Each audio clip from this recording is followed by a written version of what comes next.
Hello friends, આઈ એમ નિતિના ચૌધરી અને આજે આપણે વાત કરીશું અક્ષય તૃતીયા, ત્રીજયા કે પછી અખા ત્રીજ. શા માટે કહેવામાં આવે છે અક્ષય તૃતીયાને ખૂબ જ શુભ દિવસ? તો એની પાછળ કેટલીક દંતકથાઓ જોડાયેલી છે, જેમાંની એક કથા વિશે આજે આપણે જાણીશું. પાંડવો જ્યારે વનવાસ ભોગવવા જાય છે તે સમયગાળા દરમિયાન એમને ભૂખ લાગે છે. હવે ભૂખ લાગે છે ત્યારે પાંડવોના મોટા ભાઈ યુધિષ્ઠિર સૂર્યદેવનું સ્મરણ કરી એમને પ્રસન્ન કરે છે અને સૂર્યદેવ એમનાથી પ્રસન્ન થઈને એમને એક પાત્ર આપે છે જેનું નામ હોય છે અક્ષય પાત્ર. આ અક્ષય પાત્રની ખાસિયત કંઈક એવી હોય છે કે જ્યાં સુધી દ્રૌપદી પોતે અન્ન ગ્રહણ ના કરી લે ત્યાં સુધી આ અક્ષય પાત્રમાંથી અન્ન ખૂટતું નથી. આ જોઈને ધૃતરાષ્ટ્રને ખૂબ દ્વેષ ઊભો થાય છે. તે પાંડવોના અપમાન થાય એ માટે દુર્વાસા ઋષિને પાંડવોના ઘરે ભોજન કરવા માટે જવાનો આગ્રહ કરે છે. જ્યારે દુર્વાસા ઋષિ પાંડવોને ત્યાં પહોંચે છે ત્યારે દુર્વાસા ઋષિને જોઈને દ્રૌપદી અને પાંડવો ખૂબ ચિંતિત થઈ જાય છે. એમને ચિંતા થવા માંડે છે કે ઋષિઓને શું ખવડાવીશ. અને દ્રૌપદીને જ્યારે પણ કોઈ સમસ્યા આવે ત્યારે એ યાદ કરે છે શ્રી કૃષ્ણ વાસુદેવ માધવને, અને માધવ ત્યાં હાજર થઈ જાય છે.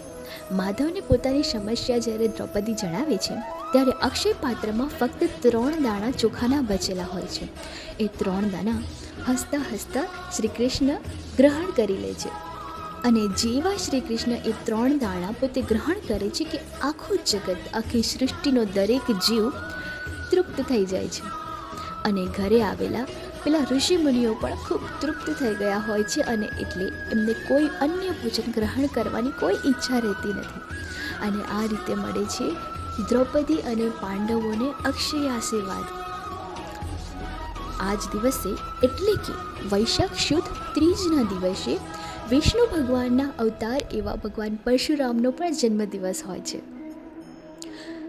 અલગ અલગ ક્ષેત્રમાં અલગ અલગ જ્ઞાતિઓ અને જાતિઓ આ દિવસને ખૂબ ધૂમધામથી ભિન્ન ભિન્ન રીતે ઉજવે છે.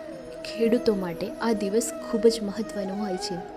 જો આ દિવસે તેઓ પોતાના અન્નનો, પોતાના પશુધનનો, પોતાના ખેતરની પૂજા કરે છે અને ઈશ્વરને કે કુદરતને પોતે પ્રાપ્ત કરેલા આ અન્નનો, ખેતરનો કે પછી પશુઓની કૃપાનો ધન્યવાદ માને છે.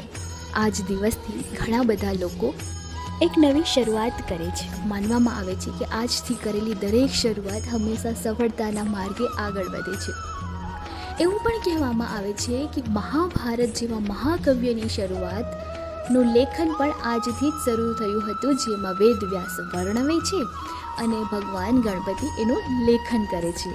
એટલે કે ભગવાન ગણપતિ મહાકાવ્ય મહાભારતના લાહ્યા બને છે. તો આ હતી અખા ત્રીજની કેટલીક અદ્ભુત ગાથાઓ. હું આશા રાખું છું કે તમે પણ આજથી એક નવી શરૂઆત કરો અને સફળતાના માર્ગ પર હંમેશા આગળ વધો. હેપી અખા ત્રીજ.